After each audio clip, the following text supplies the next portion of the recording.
L'UEMOA, l'Union économique et monétaire ouest-africaine.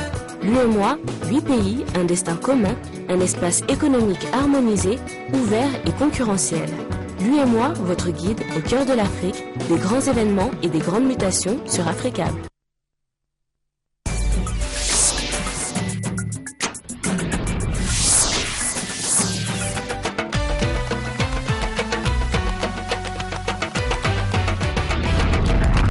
Merci à vous qui nous suivez sur Africable Télévision. Bienvenue à ce rendez-vous de l'actualité. Voici les titres.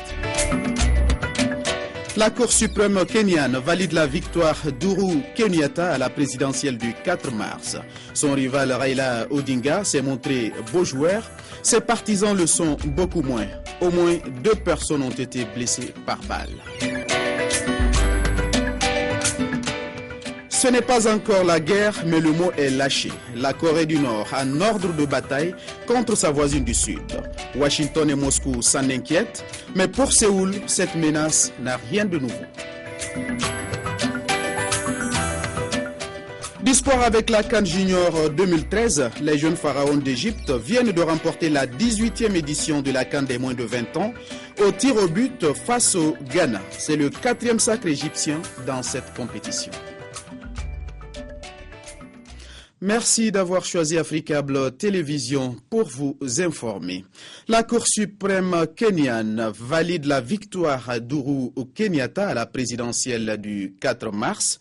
La réaction de son rival Raila Odinga était très attendue. Eh bien, il s'est montré beau joueur. Ses partisans le sont beaucoup moins. Ils étaient nombreux à venir attendre ce jugement auprès de la Cour suprême. Ils ont accueilli avec colère cette décision. Ils ont été repoussés par les forces de l'ordre. Des commerces ont été attaqués. Des heurts ont également éclaté dans certains fiefs de Raila Odinga. Il y a au moins 2 blessés par balle.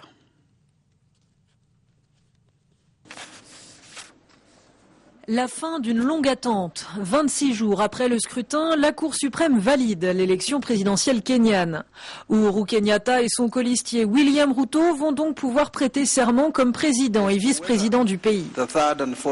Les 3e et 4e défendeurs ont été valablement élus et sont respectivement déclarés président et vice-président de la République du Kenya suite à l'élection présidentielle du 4 mars 2013.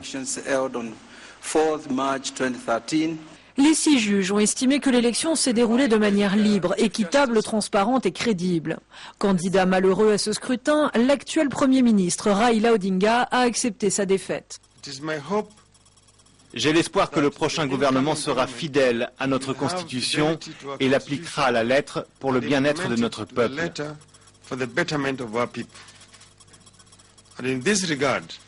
Je souhaite donc bonne chance au président élu, l'honorable Uhuru Kenyatta, ainsi qu'à son équipe. Raila Odinga avait déposé ce recours dès le résultat du vote le 9 mars dernier. Son parti ainsi que plusieurs associations dénonçaient des irrégularités qui n'ont donc pas été confirmées par la Cour suprême. Son adversaire Uhuru Kenyatta a été élu dès le premier tour avec 50,07% des suffrages, à l'issue d'un scrutin calme, mais marqué par de gros problèmes logistiques. La commission électorale avait ainsi mis 1 semaine à délivrer les résultats. Uhuru Kenyatta prêtera donc serment le 9 avril comme prévu, mais il reste un obstacle sur la route du nouveau président kényan. Son procès à la Cour pénale internationale doit démarrer le 9 juillet. Il est accusé de crimes contre l'humanité pour son implication dans les violences électorales de 2007. Et puis le nouveau président chinois a bouclé sa visite de près d'1 semaine en Afrique. Xi Jinping a promis encore plus d'investissements sur le continent riche en matières premières.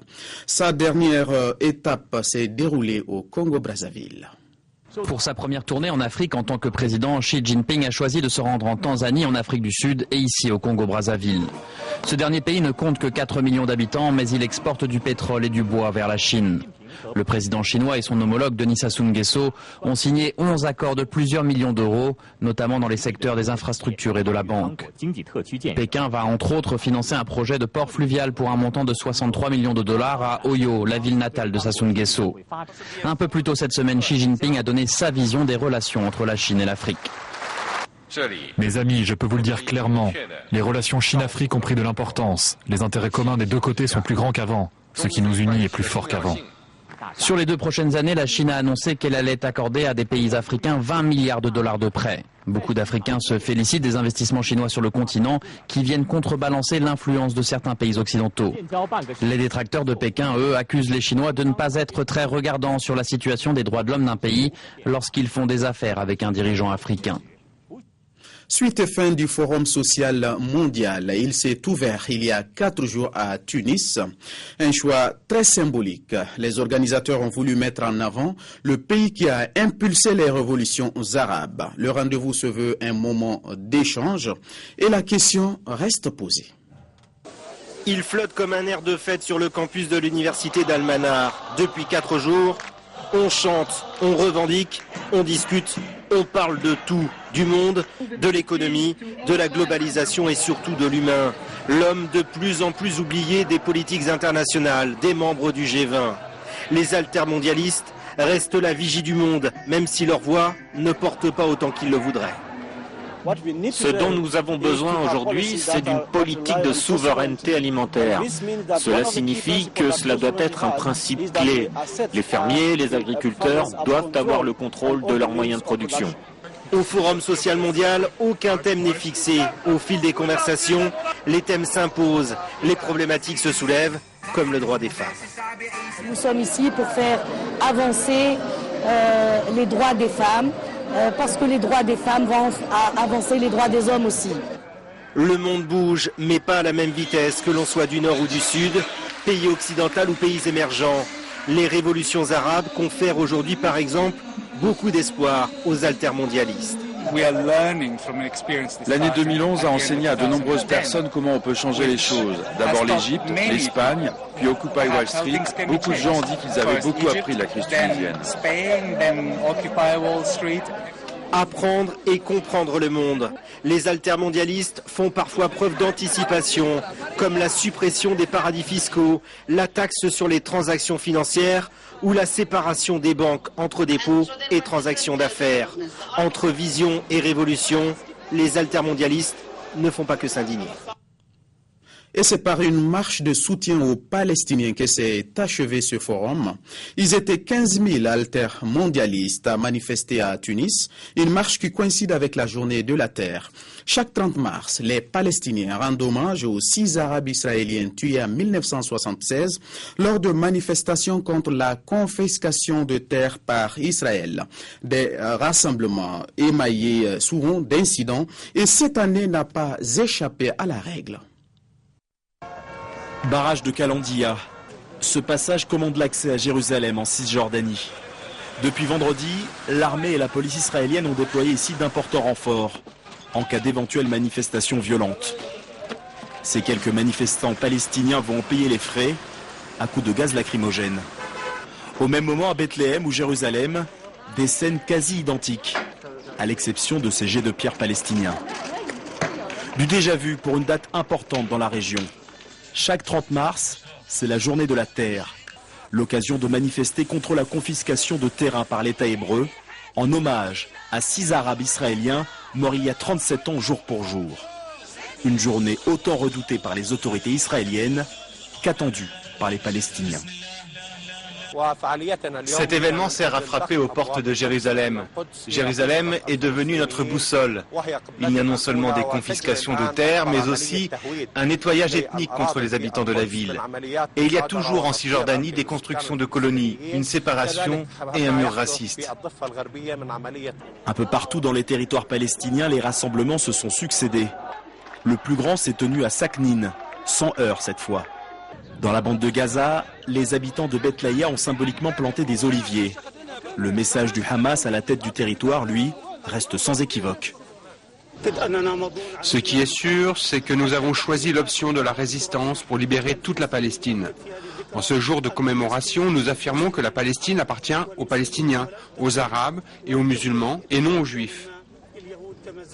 Aucune victime n'a pour le moment été recensée, que ce soit en Cisjordanie ou dans la bande de Gaza. Lors des commémorations de l'an dernier, un Palestinien tué et 5 blessés avaient été signalés. C'est l'un des gros titres de cette édition. Ce n'est pas encore la guerre, mais le mot est lâché. La Corée du Nord a un ordre de bataille contre sa voisine du Sud. Cette nouvelle provocation verbale survient dans un contexte très tendu. Washington et Moscou s'en inquiètent, mais pour Séoul, cette surenchère verbale n'a rien de nouveau. C'est la principale nouvelle ce matin en Corée du Nord. L'état de guerre déclaré avec la Corée du Sud, c'est la fin, ajoute le présentateur, de la situation de ni guerre ni paix qui prévaut dans la péninsule coréenne depuis 1953. Une escalade verbale prise très au sérieux, affirme Washington, qui dit rester en relation étroite avec Séoul, au lendemain d'un appel à la retenue lancé par Moscou face au risque de dérapage de la situation, un appel à la détente relayé par Pékin, l'allié nord-coréen. Mais à Séoul, l'état de guerre annoncé par le voisin du Nord est considéré conforme à la rhétorique guerrière habituelle. Pas de quoi paniquer, ce qui n'empêche les Sud-Coréens de s'interroger tout de même. La Corée du Nord dit que c'est l'état de guerre, alors j'ai peur. J'espère qu'on pourra trouver une bonne solution vu qu'on appartient au même peuple. La Corée du Nord nous menace, mais quand il s'agit de puissance militaire ou d'enjeux intérieurs, c'est sa stratégie pour mieux se positionner dans les négociations. Je pense que le risque d'une guerre est très faible. Cette analyse, c'est aussi celle des experts. Pyongyang chercherait à asseoir sa stature de nouvelle puissance nucléaire pour mieux négocier avec la communauté internationale qui a condamné à l'unanimité son troisième essai par des sanctions accrues, pas de nature à soulager l'économie nord-coréenne. Dans ce contexte, la menace par Pyongyang d'une fermeture de la zone industrielle mixte de Kaesong à la frontière avec la Corée du Sud a relativement peu de chances d'être appliquée. La Corée du Nord n'y a tout simplement pas intérêt, tout comme d'ailleurs une guerre qu'elle ne peut pas remporter militairement. Sur un tout autre registre, un glissement de terrain a enseveli un camp de mineurs au Tibet. 83 personnes ont été emportées. 36 ans après le drame, les sauveteurs reconnaissent qu'il y a peu de chances pour retrouver des survivants. Une véritable course contre la montre est engagée dans la région de Lhasa. Depuis vendredi matin, des dizaines de mineurs sont piégés sous des milliers de mètres cubes de terre et de roches. Un paysage lunaire dévasté où s'activent de jour comme de nuit les 2000 secouristes dépêchés par Pékin sans grand espoir de réussite.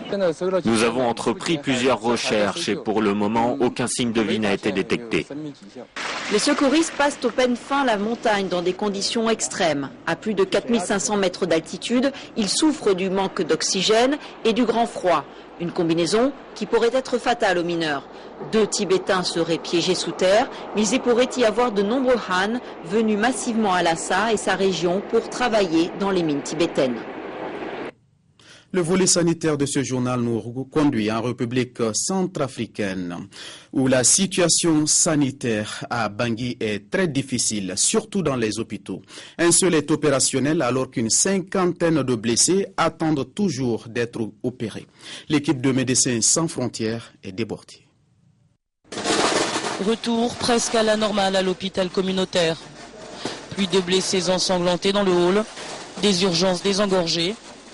Seul signe des troubles ambiants, des hommes en treillis, l'écho des Kalachnikov et toujours le système D. C'est une interne avec un carton ?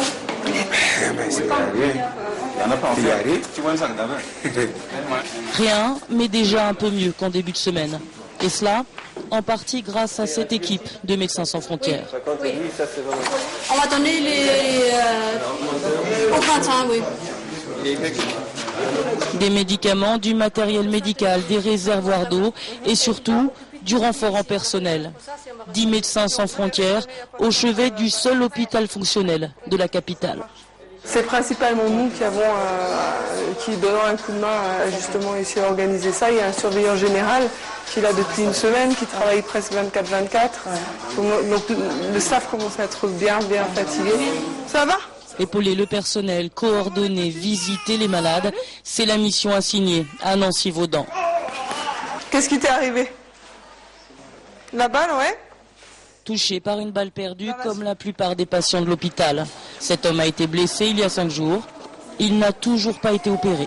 Au début, il n'y avait pas d'électricité et pas d'eau. Donc maintenant, c'est en train de revenir.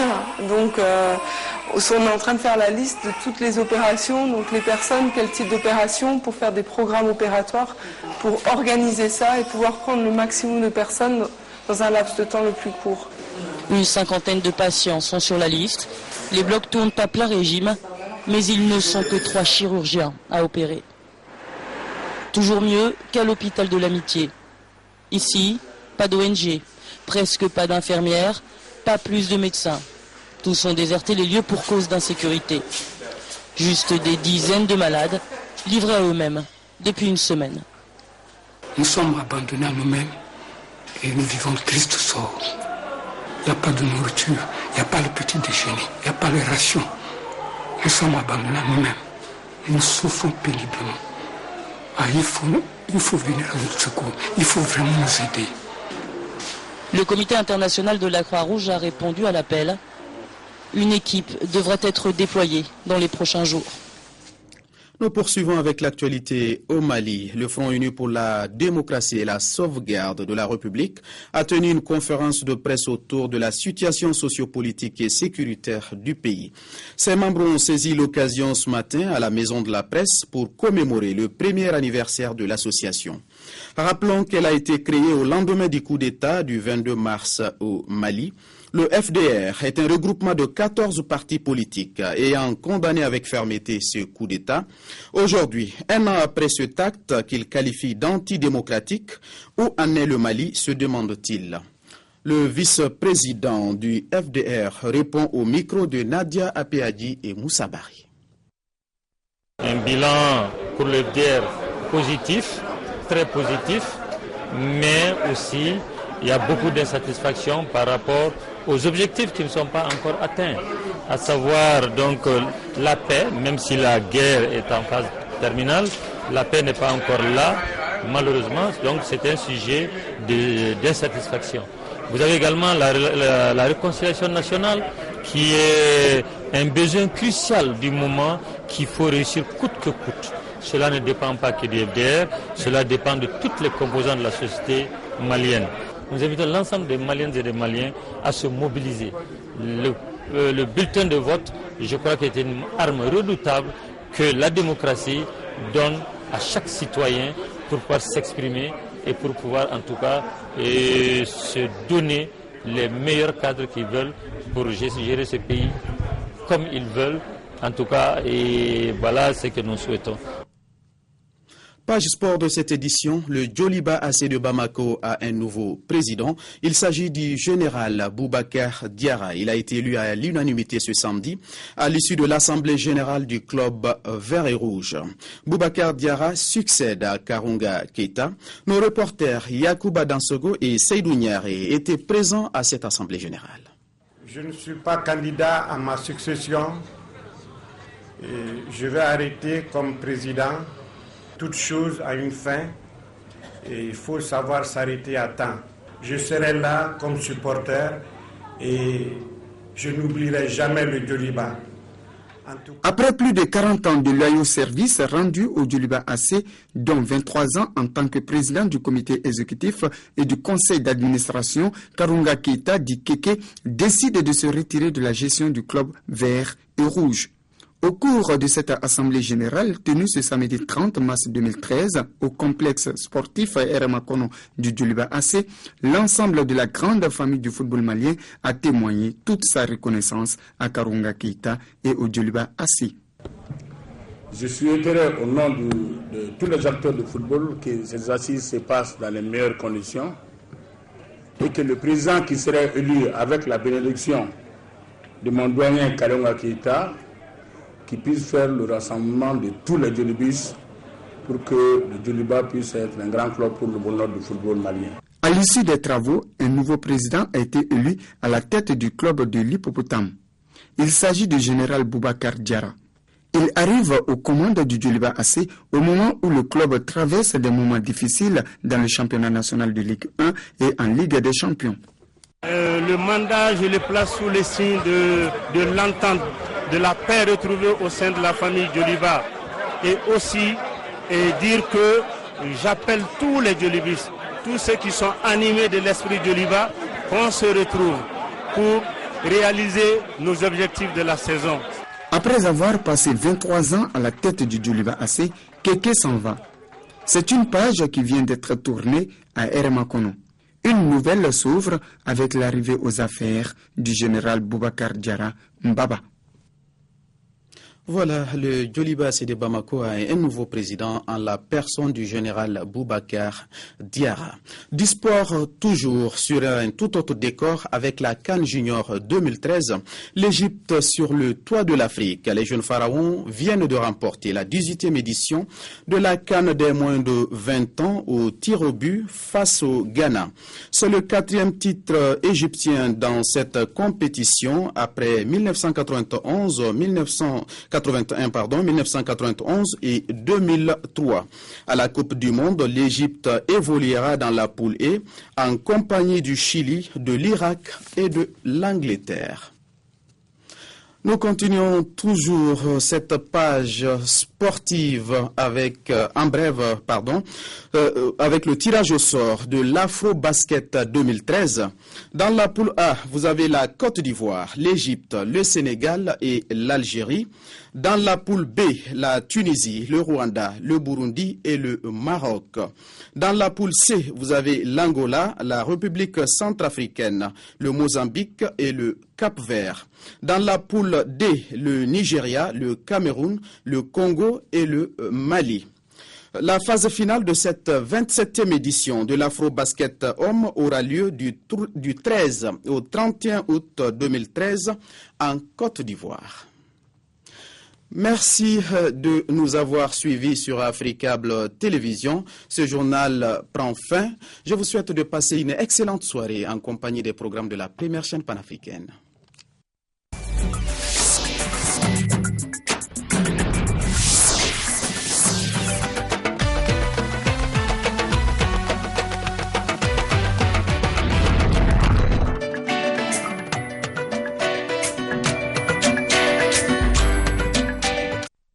L'UEMOA, l'Union économique et monétaire ouest-africaine. L'UEMOA, 8 pays, un destin commun, un espace économique harmonisé, ouvert et concurrentiel. L'UEMOA, votre guide au cœur de l'Afrique, des grands événements et des grandes mutations sur Afrique.